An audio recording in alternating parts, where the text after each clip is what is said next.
এবার আসছি এক বিশেষ খবরে। খবরটা জানা কিন্তু আপনাদের সকলের দরকার। আচ্ছা বলুন তো, পুলিশের কাছে যেতে হবে এই কথা ভাবলেই সাধারণ মানুষের বুকে তো দুরু দুরু করে। আমাদের সমাজে এই কথাটা যে চালু আছে সেটা বোধহয় একেবারেই অকারণে নয়। অন্তত বিশ্ব নির্যাতন বিরোধী সংস্থার রিপোর্ট তো তাই বলছে। সেই রিপোর্ট অনুযায়ী পুলিশি নির্যাতন, পুলিশের দুর্ব্যবহার ভারতকে উচ্চ ঝুঁকিপূর্ণ করে তুলেছে। বিশেষ করে দলিত, আদিবাসী, মুসলিম, তৃতীয় লিঙ্গ এবং অভিবাসী শ্রমিকদের মতো প্রান্তিক সম্প্রদায়গুলোকে পুলিশ বেশি বেশি টার্গেট করে বলে প্রতিবেদনে বলা হয়েছে। 26টি দেশের তালিকায় রয়েছে ভারতের নাম পর্যন্ত, যেখানে সরাসরি বলা হয়েছে মারধর, জোর করে স্বীকারোক্তি আদায় এবং পুলিশি হেফাজতে মৃত্যুর ঘটনায় ভারত এক উচ্চ ঝুঁকিপূর্ণ দেশ।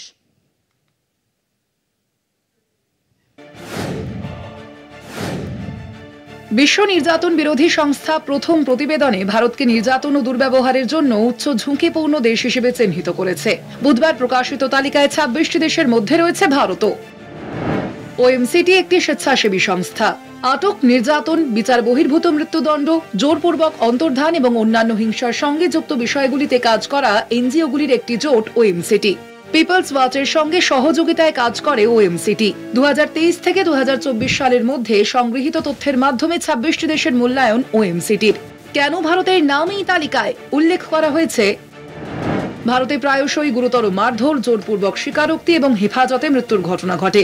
বিশেষ করে দলিত, আদিবাসী, মুসলিম, তৃতীয় লিঙ্গের ব্যক্তি এবং অভিবাসী শ্রমিকদের টার্গেট করা হয়। 6টি বিষয়ের ভিত্তিতে ভারতকে উচ্চ ঝুঁকিপূর্ণ হিসেবে উল্লেখ করা হয়েছে। জাতীয় মানবাধিকার কমিশনের 2024 সালের পরিসংখ্যান তুলে ধরে প্রতিবেদনে বলা হয়েছে 2024 সালে 2739 জনের, 2023 সালে 2400 জনের, 2022 সালে 1995 জনের। আরও উল্লেখ করা হয়েছে যে বিএসএফকে দেওয়া আইনি স্বাধীনতা ভুক্তভোগীদের জবাবদিহিতা এবং ন্যায় বিচারকে মারাত্মকভাবে বাধাগ্রস্ত করে। এতে পশ্চিমবঙ্গের উদাহরণও টানা হয়েছে। প্রতিবেদনে প্রকাশ করা হয়েছে যে ভারতের কারাগারগুলিও নিরাপদ নয়। খাদ্য, চিকিৎসা সেবা এবং স্যানিটেশনের অভাব রয়েছে।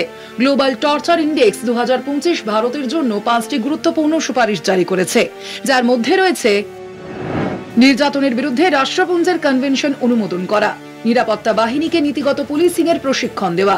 প্রতিবেদনে বলা হয়েছে নির্যাতন প্রতিরোধে এই পদক্ষেপগুলি ভারতের ভবিষ্যতের মূল্যায়নে মানদণ্ড হিসেবে কাজ করবে।